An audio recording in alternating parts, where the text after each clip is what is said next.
Alors pour finir ce séminaire, nous allons accueillir nos 3 derniers invités pour parler du rôle des collectifs dans la transition agroécologique. Donc j'accueille Marie-Hélène Vergotte. Bonjour Marie-Hélène. Bonjour. Donc tu es enseignante-chercheuse à AgroSup Dijon, au Césaire, en sciences de l'organisation. Donc j'accueille également Michael Joloun, ingénieur développement chez Terrinovia et animateur du GI2E Magellan. Bonjour. Bonjour Michael. Et j'accueille enfin Benoît Vergnat, agriculteur en polyculture élevage dans la Nièvre. Bonjour. Bonjour. Alors pour commencer cette thématique, donc on va parler des collectifs. Alors Marie-Hélène, est-ce que tu peux nous dire pourquoi et qu'est-ce qu'on attend finalement d'un collectif ? Oui. Alors, le travail sur les collectifs qu'on a fait dans le cadre de Procis, c'était par rapport à la question des déterminants et de l'accompagnement du changement. Et donc, on parle beaucoup des pratiques des agriculteurs. Et ces pratiques, en fait, elles procèdent de beaucoup de considérations, de beaucoup d'aspects.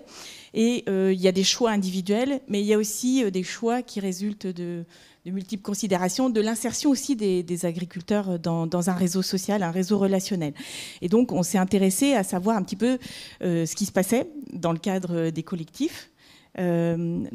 Pourquoi aujourd'hui on parle de transition agroécologique, donc on parle d'évolution de pratiques, et il y a des savoirs à construire. En fait, et peut-être même avant la transition écologique, il y a toujours des savoirs à construire. Et donc, construire des savoirs, ça se fait. Bon, on peut essayer tout seul d'expérimenter, mais les savoirs se construisent beaucoup dans la relation. Donc, les collectifs sont vraiment un lieu privilégié en fait pour la construction des savoirs. Alors, les modalités de collectifs ont été promues. Pendant la modernisation agricole, il y a eu beaucoup de collectifs avec une volonté de transfert en fait, des savoirs qui étaient élaborés dans le cadre de la recherche agronomique. Aujourd'hui, on verra, il y a peut-être d'autres manières de conduire les collectifs, mais enfin voilà. Donc des collectifs pour construire des savoirs. Donc toi, Michael, tu es animateur d'un GI2E. Est-ce que tu peux nous présenter rapidement ? Oui, donc le GI2E Magellan a été créé en 2015. Et en fait, les agriculteurs ont fait plusieurs constats. Donc, c'est un groupe d'agriculteurs de la Nièvre. Donc, ils ont fait plusieurs constats. Le premier, c'était les plafonnements de rendement qu'ils observaient sur leur parcelle. Et donc, ils ont remis ça en relation avec les problématiques de gestion des matières organiques, notamment du taux de matières organiques dans leurs parcelles. Et puis, ils étaient aussi confrontés à différents problèmes, notamment agronomiques, sur la gestion des adventices aussi dans leurs parcelles. Et puis, dans le groupe, il y a 60% de polyculteurs éleveurs aussi. Donc, il y avait aussi une volonté d'être un peu plus autonome au niveau de la production de protéines sur exploitation. Et donc, du coup, ils souhaitaient travailler sur la thématique du semi-direct sous couvert, et notamment de légumineuses. Donc c'est vrai qu'on a beaucoup travaillé justement l'insertion notamment de protéagineux, de légumineuses dans les systèmes. Et puis on s'est dit finalement on pourrait aussi regarder ce que ça peut donner, le fait de garder tout le temps de légumineuses en place pendant 2-3 ans dans le système. Donc ça a commencé avec un agriculteur qui s'était posé la question, puis finalement en discutant avec d'autres agriculteurs, il y en avait un deuxième, un troisième, un quatrième, puis en fait on s'est retrouvé à 6 en 2015, et puis en fait on a créé le groupe, et puis en fait les agriculteurs m'ont dit finalement on aimerait bien faire ça, mais on ne sait pas trop comment faire. Alors je leur ai dit ça tombe bien, moi non plus. Puis finalement on s'est dit peut-être qu'on peut essayer de réfléchir à plusieurs et puis essayer d'arriver quand même à construire quelque chose. Et du coup on a créé le collectif, et c'est vrai que c'était au début du lancement de la démarche GI2E. Donc du coup on s'est dit ce serait aussi bien de pouvoir rentrer dans cette démarche-là pour aussi arriver à avoir une reconnaissance, une légitimité aussi pour pouvoir travailler sur cette thématique-là, puis aussi pour arriver aussi à avoir une organisation qui permet de pouvoir travailler cette thématique-là. Et donc du coup on s'est retrouvé à 6 agriculteurs, et puis donc c'était en 2015, et aujourd'hui on est 42 dans le groupe, donc en 2021. Et l'idée c'est vraiment du collectif, c'est à se dire on aimerait, en faisant monter le groupe en compétences, c'est arriver à faire monter aussi chaque membre du groupe aussi en compétences sur la thématique du semi-direct. Et je ne laisserai évidemment pas tout à l'heure, mais l'idée c'est aussi, dès qu'on commence à travailler une thématique, finalement il y a une deuxième qui arrive, et du coup on est tout le temps en fait dans un groupe en mode projet finalement, où finalement on a tout le temps des projets qui arrivent. Donc Benoît, vous êtes agriculteur dans le Doubs, et vous faites notamment partie dans la Nièvre, et vous faites notamment partie de ce GI2E. Alors est-ce que vous pouvez nous présenter rapidement votre exploitation et surtout nous dire quelles étaient vos motivations, qu'est-ce que vous êtes allé chercher dans ce GI2E? Voilà, je suis agriculteur dans le nord de la Nièvre, à côté de Clamecy, enfin entre Clamecy et Corbigny, pour ceux qui qui situe un peu. Et donc avec des potentiels très limités, avec des sols superficiels, argilo-calcaires superficiels.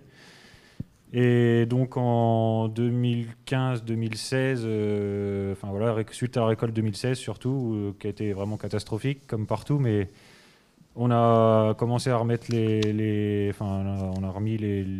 on s'est dit on avait trop de soucis sur l'exploitation, on n'arrivait plus à faire du colza à cause des insectes, on n'arrivait plus à désherber nos céréales correctement à cause des raies gras, vulpins et autres. Et voilà, on s'est dit il faut qu'on trouve des solutions alternatives. Et à ce moment-là, on a découvert le groupe Magellan qui était en construction. Et voilà, c'était toujours sur cette thématique de faire différemment, enfin de toujours arriver à faire mieux, mais différemment. Et c'est là qu'on a intégré le groupe et qu'on a commencé à participer au développement du SMI Direct. Et donc sur l'exploitation, donc on a 480 hectares de culture et presque 900 places d'engraissement de cochons. Et donc on est passé au SMI Direct en 2017. Et donc depuis, on ne reviendrait pas en arrière parce que voilà, on a mis des choses en place qui aujourd'hui commencent à bien porter leurs fruits. Et donc notamment tout ce qui est rotation, enfin on a allongé beaucoup notre rotation. On est passé d'un colza blé orge traditionnel de la région à l'époque à l'année dernière on avait presque 10 cultures sur la ferme. Avec l'introduction de légumineuses, pas mal, on a réintroduit de la luzerne qu'on a en partenariat avec un éleveur à côté, les pois chiches, les lentilles, les pois protéagineux qu'on intègre aussi dans la ration pour les cochons en engraissement. Voilà, tout le changement de pratique, on l'a mis en œuvre sur la ferme et avec ces nouvelles pratiques. Et aujourd'hui, ça commence à bien porter ses fruits, donc on est plutôt content et on a envie de poursuivre dans ce sens-là. Oui. Très bien. Donc on parle depuis tout à l'heure de collectif. Michael, est-ce que tu peux nous dire un peu quel est le fonctionnement et le rôle de chacun dans un collectif ? Oui, alors quand on a commencé, on ne savait pas forcément vers quoi il fallait aussi aller. Donc du coup, on a beaucoup basé, nous, l'animation au démarrage sur les ateliers de co-conception. C'est qu'en fait, on s'est dit, finalement, on part un peu d'une page blanche. Donc on s'est dit, peut-être qu'on peut se retrouver aussi en collectif une journée chez un agriculteur. Et puis, imaginer ensemble des nouveaux systèmes. Alors l'idée était de se dire, finalement, on va essayer de mettre les agriculteurs en position de conseillers, où c'est eux-mêmes qui sont aussi promoteurs de références et de solutions techniques aussi pour les autres agriculteurs. Donc c'est des phases qui duraient une après-midi et c'est vrai que ça a tout de suite bien pris dans le groupe parce que tout le monde a aussi vu l'intérêt d'échanger, de partager sur les réussites mais aussi sur les échecs et des fois on capitalise aussi beaucoup sur des échecs qu'on peut faire. Donc ça, c'était les systèmes qu'on réfléchissait, on va dire, un petit peu sur le papier. Et en fait, derrière, donc chaque agriculteur repartait avec les idées qu'on a pu émettre pendant ces ateliers-là. Et puis chacun les transposait dans son exploitation. Et donc du coup, derrière, on faisait aussi des tours de plaine chez les agriculteurs, où en fait, on allait chez l'agriculteur, puis en fait, le groupe, faisait son retour, mais en toute bienveillance, sur ce qu'avait changé l'agriculteur. Ce qui fait qu'on passait d'une phase finalement d'atelier co-conception où on réfléchissait un peu comme ça sur le papier, on venait un peu dans la vraie vie aussi, puis on essayait un peu de tout le temps être en mini-atelier co-conception où en fait on revenait un petit peu sur ce que faisait l'agriculteur et en essayant de proposer des pistes d'amélioration.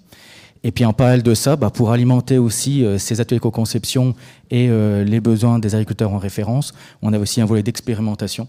Alors, il y a une partie d'expérimentation que je peux suivre et puis il y a aussi toute une phase aussi où les agriculteurs eux-mêmes font leurs propres expérimentations. Alors ce qui est intéressant, c'est qu'en fait dans le groupe, chaque agriculteur fait aussi partie d'autres réseaux. Et finalement, il vient dans le GI2E et puis on partage un petit peu ce qu'ils ont appris dans chacun des réseaux et on fait un petit peu la synthèse de tout ça. Ce qui permet justement de se dire, tiens, j'ai vu ça, ça paraît intéressant. Ou si un agriculteur est confronté à un problème, tiens, j'ai vu ça, on m'a parlé de ça, peut-être qu'on pourrait le tester. Et ça peut être une idée d'expérimentation. Et ce qui est intéressant, c'est que quand en fait, on met en place une expérimentation, en général, il y a toujours plusieurs agriculteurs qui suivent aussi. Ça nous permet quand même d'avoir une vision d'ensemble et plusieurs situations différentes aussi pour pouvoir faire une synthèse derrière et essayer d'avoir quand même une synthèse assez fiable quand même sur notre zone. Et donc Benoît, finalement, quel bilan vous tirez-vous de votre participation à SGI2E et quel avenir vous voyez pour le groupe? Alors le bilan de la participation, il est positif parce que à chaque fois qu'on se rencontrait et tout, on apprend systématiquement des choses. Et du coup, on ressort de chaque tour de plaine ou de chaque réunion avec des idées, avec des nouvelles choses à tester, avec aussi des choses à pas faire, parce que voilà, on apprend tous les jours et il y en a un qui a déjà fait l'erreur et ne la refait pas chez toi. Donc tout ça c'est du positif. Et aussi c'est des moments qui sont aussi conviviaux, parce que on travaille chacun de notre côté, et sur le fait de se retrouver, de discuter, voilà, il y a c'est des bons moments d'échange, et tout ça c'est du positif.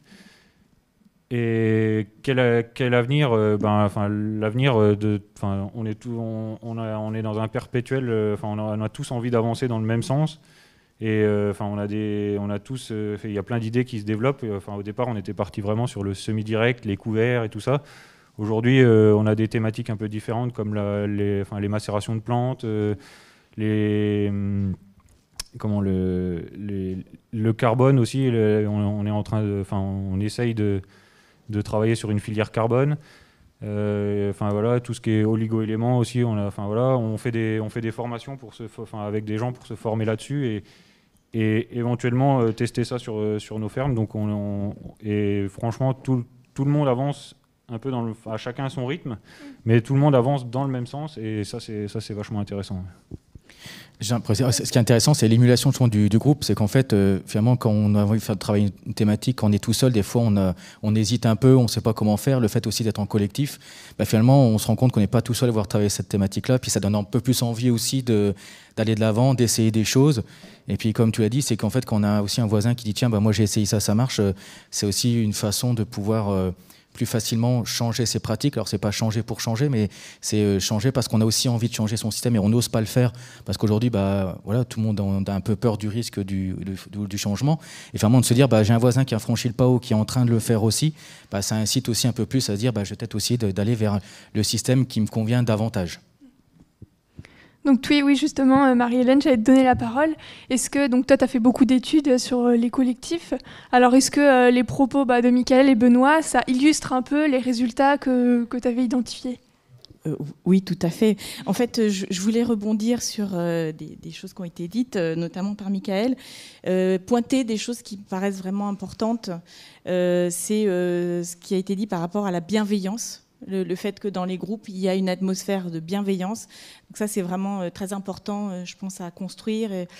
Et puis, le fait aussi, lors d'échanges précédents, de dire que ce qui fédère aussi, c'est qu'au départ, il y a une problématique commune. Enfin, c'est pas un collectif pour un collectif, mais c'est un collectif qui se rassemble sur une question particulière. Là, ça a démarré sur le semi-direct sous couvert.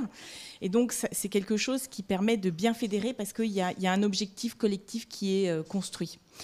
Moi, j'avais envie de poser une question, en fait, c'est sur la façon dont les modalités d'animation évoluent dans le cadre de ces collectifs, un petit peu nouvelle version par rapport aux collectifs de la modernisation agricole, voilà, qui vont se concrétiser dans des groupes défis, des groupes GI2E.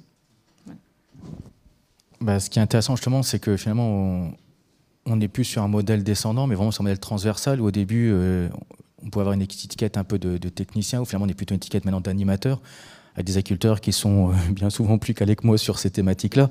Donc ça qui est intéressant, c'est que finalement on retrouve une dimension un peu différente aussi sur l'exploitation. Finalement on ne voit plus uniquement l'exploitation par le petit bout peut-être de la protection des cultures, mais plutôt sur la conduite en général, et voire même un peu sur les rotations. Et je trouve ça qui est beaucoup plus intéressant finalement à travailler.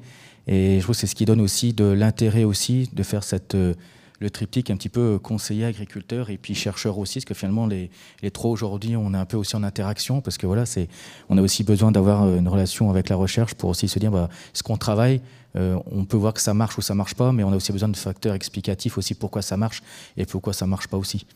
Donc c'est intéressant justement, c'est que maintenant ça remet un peu tout le monde au même niveau, et c'est ça qui est intéressant. Et ce qui est intéressant surtout, c'est qu'on voit maintenant les agriculteurs aussi prennent en main aussi leur système et sont eux-mêmes aussi fournisseurs de références et ont aujourd'hui un vrai savoir aussi à mettre sur la table et à partager aussi. Et c'est aussi des vecteurs d'évolution et de démarche agroécologie, justement. Oui, alors du coup, moi j'avais envie de rebondir en posant une question à Benoît, c'est-à-dire pour vous, quelles sont vos attentes en fait dans l'animation d'un groupe? Qu'est-ce que vous attendez de l'animateur? Enfin, voilà, on peut s'interroger aussi. Enfin, qu'est-ce qu'on attend?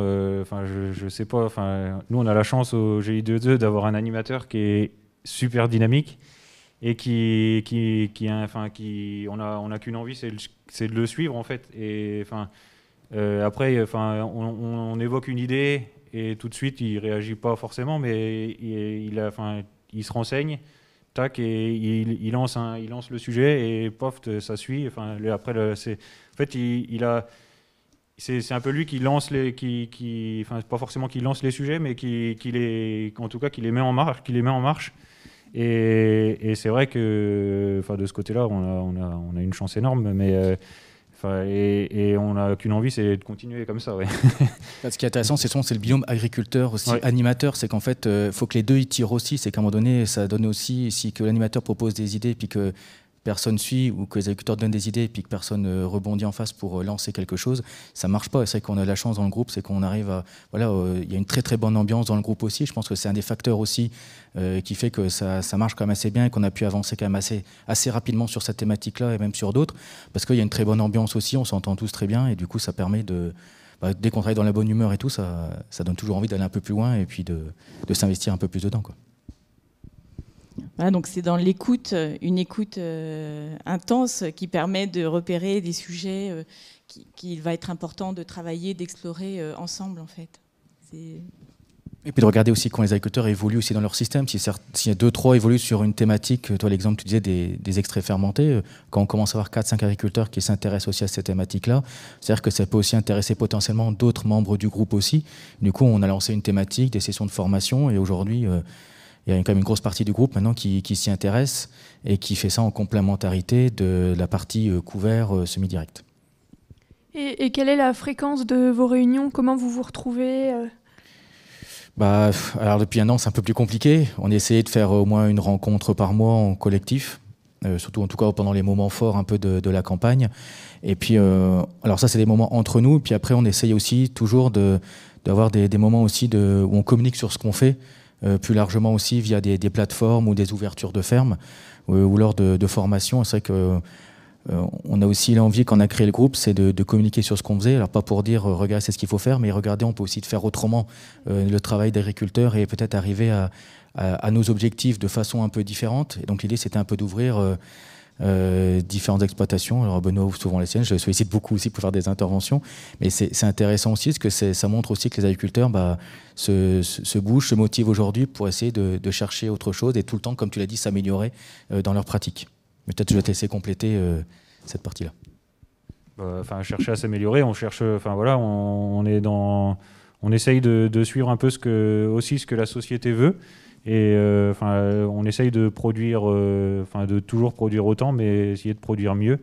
Et voilà, c'est ce qui nous motive tous les jours et c'est ce qui nous fait avancer, ouais. Et donc le groupe pour ça nous aide à pas faire les erreurs qu'on aurait pu faire tout seul. Et donc c'est comme ça qu'on avance et on avance au mieux en tout cas. Merci beaucoup à tous les trois pour votre intervention, vos témoignages.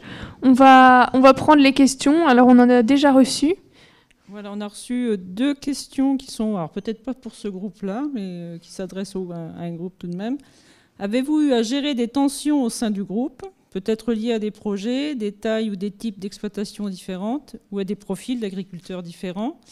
Et la deuxième question qui va un peu dans le même sens, observez-vous des effets de génération, âge différents au sein du groupe? Pour ma part, j'ai pas eu connaissance de tensions particulières au sein du groupe, parce qu'on a une multitude de tailles d'exploitation et de styles de production aussi au sein du groupe, parce qu'on a des bio, des polyculteurs éleveurs bio, des céréaliers traditionnels. Enfin voilà, et finalement chacun se retrouve au sein de à la même dynamique, donc on avance, on tire tous dans le même sens et il n'y a pas de tension particulière. Voilà, et au niveau générationnel, ça va de 25 à 60 ans à mon avis. Donc, on est très divers, et au contraire, les expériences de chacun profitent, les expériences des anciens profitent aux jeunes, et les idées nouvelles, des fois un peu loufoques des jeunes, font aussi réfléchir les anciens. Donc, c'est vrai que c'est intéressant. Oui. Et ce qui est intéressant, c'est que c'est quand même un groupe de plus expérimentés, on va dire, qui a créé le groupe. Et c'est aujourd'hui, en fait, le noyau dur, en tout cas le bureau du groupe, c'est quasiment que les plus jeunes aussi du groupe qui sont aujourd'hui dans le bureau. Donc ça veut dire quand même qu'il y a quand même une transition finalement entre alors je ne vais pas dire les plus anciens, mais souvent les plus expérimentés qui ont identifié cette thématique-là et qui ont lancé le groupe. Et ce qui est intéressant, c'est que c'est repris maintenant par des plus jeunes qui aussi va finalement se l'approprier et essayent de le modifier ou de mettre un fonctionnement qui leur plaît aussi, quoi. Donc ça que c'est intéressant, c'est que on a quand même la chance d'avoir quand même, on cale quasiment on a quasiment tous nos feux verts aujourd'hui au niveau du groupe pour vraiment pouvoir avancer là-dessus. Ouais. Est-ce qu'il y a d'autres questions? Oui, il y a une question.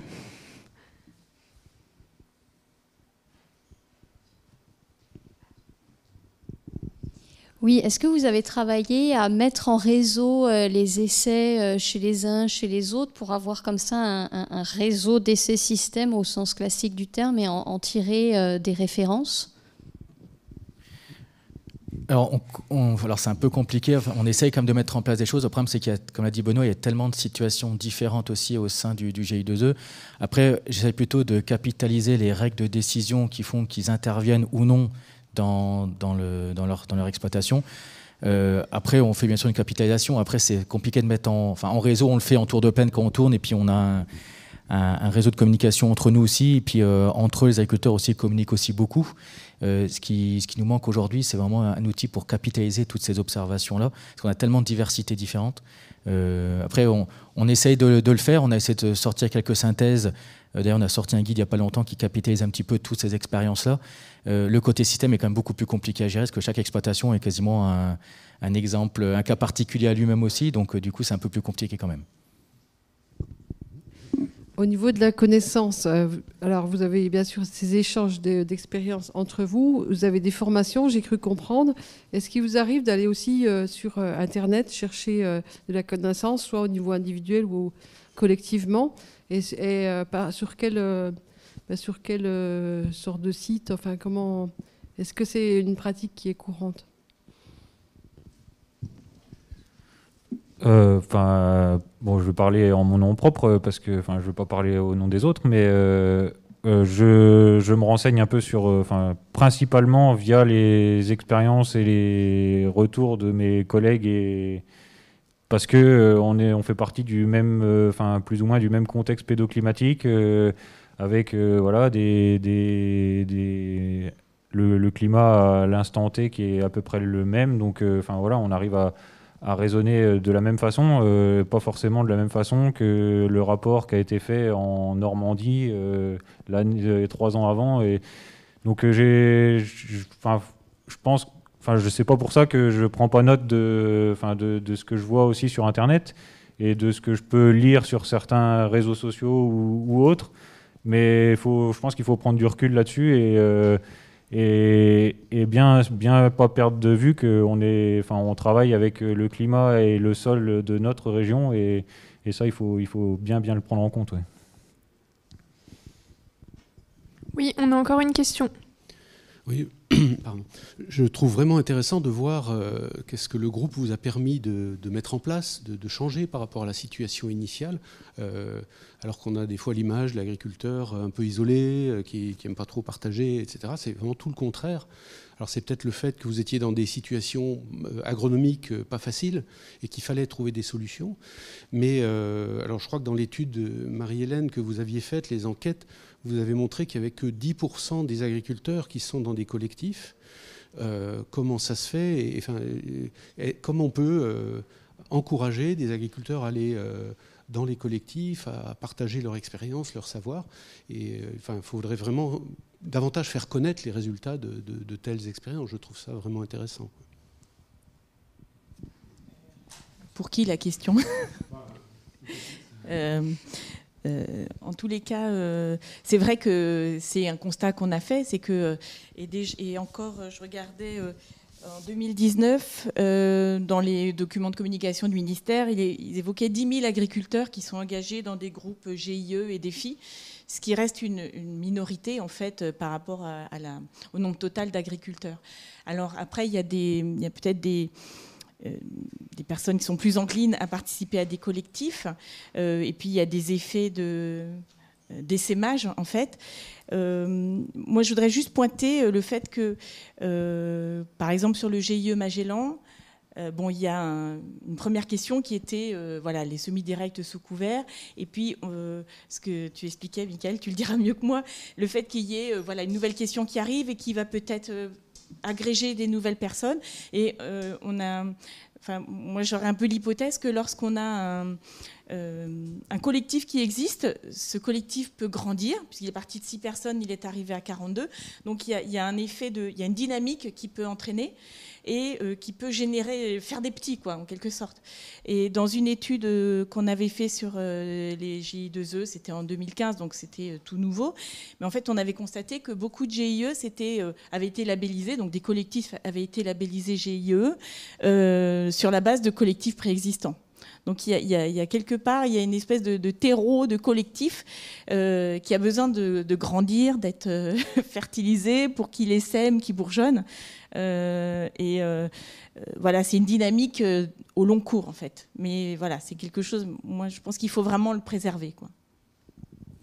Et puis juste pour compléter aussi, je ne suis pas sûr qu'il faille aussi, pas forcer, mais pousser des gens à être dans des collectifs. On ne va pas forcer des gens à être dans des collectifs si finalement ce n'est pas leur nature non plus. Ça veut juste dire qu'en fait il faut trouver aussi d'autres moyens de communication pour toucher ces gens-là aussi. Et que pour certains, le collectif va être un très bon moyen de faire passer de l'information et de leur permettre de trouver des systèmes peut-être qui peuvent leur plaire aussi. Peut-être que d'autres moyens, il faut partir sur, comme on fait beaucoup, c'est des ouvertures de fermes ou des réunions, des journées techniques où finalement ces gens-là, entre guillemets, sont un peu noyés dans la masse, ils viennent chercher l'information et puis ça leur va très bien aussi. Je pense qu'il faut arriver à justement avoir des modes de communication le plus variés possible et percutants possible pour pouvoir justement intéresser le maximum de personnes. Mais après, je te rejoins tout à fait, c'est que ces collectifs-là aussi, nous, ça a très bien marché aussi, parce que c'est une thématique à l'époque qui était nouvelle, qui n'avait pas de référence aussi. Donc finalement, ça nous obligeait aussi à nous retrouver ensemble pour dire finalement, les références qu'on cherche pour avancer dans nos systèmes, aujourd'hui, n'existent nulle part. Ou en tout cas, très peu dans nos zones intermédiaires. Donc ça nous a aussi un petit peu plus boosté aussi pour s'organiser et puis faire de la référence rapidement pour pouvoir avancer dans ces systèmes-là. Alors, on a une dernière question. Oui, une dernière question sur les débouchés. C'est une des clés pour pouvoir allonger les rotations. Est-ce que le collectif a été facilitateur pour trouver des débouchés? Vous avez parlé notamment de la culture de pois chiches. Alors, oui, je pense que, on était en tout cas plusieurs à chercher des débouchés différents. Et donc voilà, après chacun se renseigne de son côté, et quand il y en a un qui trouve une idée ou une personne qui peut nous aider, et ben là on partage au niveau du groupe, et ce genre de ça s'est passé comme ça pour certaines cultures, voilà, des porte-graines que certains font. Les pois chiches, les lentilles, voilà, on est plusieurs à avoir testé, pas forcément continué d'ailleurs, pour certains, parce que voilà, on est aussi des années compliquées, donc c'est pas évident au niveau économique.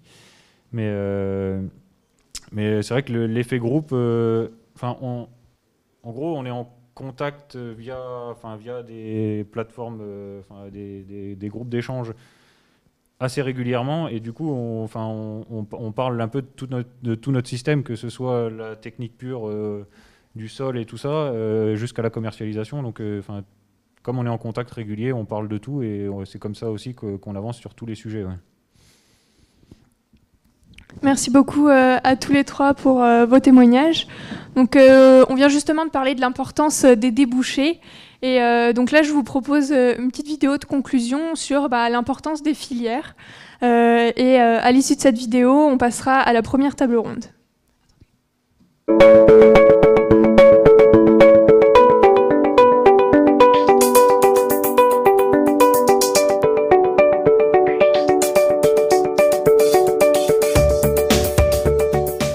L'agriculture fait face à des difficultés que le changement climatique tend à accentuer. En tant que nouvelle approche dans la conception des systèmes de culture, l'agroécologie ouvre de nouvelles perspectives à une agriculture plus résiliente, car elle mobilise au maximum les processus biologiques et le développement de savoir-faire localisés. Et la culture de légumineuses est emblématique de cette agriculture agroécologique. Cependant, cultiver des légumineuses nécessite de se réapproprier des savoirs.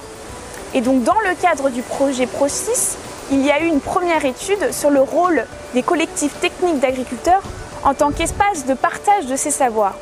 Et il constitue en fait une modalité privilégiée pour apprendre, partager ses savoirs, mais aussi générer un soutien entre pairs pour oser se lancer dans ces pratiques et innover. Cependant, favoriser l'implantation des légumineuses nécessite d'articuler la logique agronomique à la logique économique. Ainsi, la transition agroécologique s'appuie nécessairement sur le développement de débouchés pour ces cultures. Et la structuration de la filière est donc un facteur primordial pour l'essor des légumineuses. Les organismes stockeurs, tels que les coopératives et les négoces agricoles, sont un maillon essentiel pour l'essor des légumineuses, car ils sont un intermédiaire entre les agriculteurs en amont et les débouchés en aval. Nous avons donc rencontré les représentants de ces organismes qui nous ont fait part que l'enjeu fait appel à leur capacité d'investissement. Il peut s'agir de réorganiser le stockage pour faciliter la logistique de la collecte de ces cultures ou concevoir des produits pré-transformés recherchés par les industries agroalimentaires et qui sont source de valeur ajoutée pour tous les acteurs de la filière. Donc une coordination entre tous les acteurs du monde agricole est essentielle pour le développement de la filière légumineuse. Et le dernier maillon de cette chaîne de valeur, qui sont les consommateurs, est aussi un maillon essentiel parce que le consommateur, par ses habitudes et ses choix alimentaires, peut amplifier et stabiliser les débouchés en construction.